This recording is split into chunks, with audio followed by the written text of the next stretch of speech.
Let me paint a picture. So think of finance as a traffic system. It needs to get money from where there is too much to where there is too little, where the actual real opportunities are.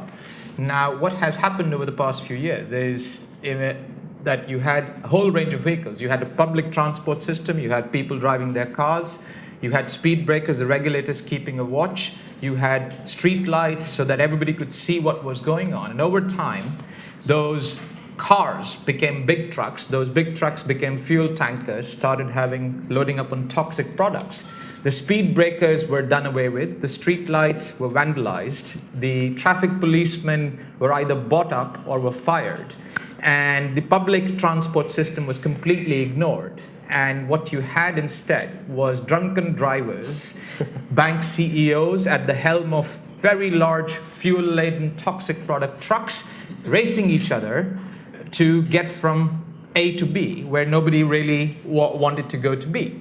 So this is what we've ended up with. In order to move forward, what we need is a diverse financial system that caters to transport needs for everybody. We need a mix of a public transport system and a private transport system. So we need some public banking, maybe development banks, maybe green investment bank, together with banks that are perhaps specific to certain industries, certain sectors, such as SMEs.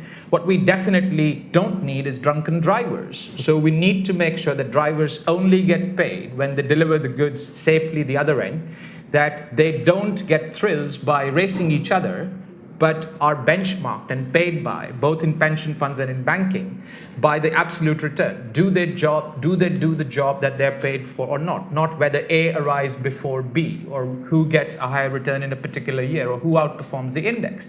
What we also need is we need the traffic policemen back. We need speed breakers to slow down the financial system, which is now starting to, in high frequency trading, approach the speed of light.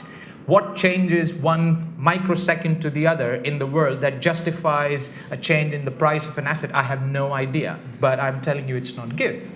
So we do need to think of this in these visual terms and go back to a system that does the simple, proper job. It's not a very complicated job of delivering the goods without too many accidents on the way. A financial system or transport system where the speed limits are so rigorous that you can only move at 2 kilometers per hour doesn't work for anybody, right? So you have to take some risks. But at the same time, you cannot have autobahns, you cannot have everybody racing at breakneck speeds. Because when the truck crashes, when a financial institution crashes, the effect is on the whole economy. The whole transport between where the money ought to be going, how the economy functions, just stops. An economy doesn't work without transport system. It doesn't work without a functioning banking system. It's too important to leave to drunken drivers.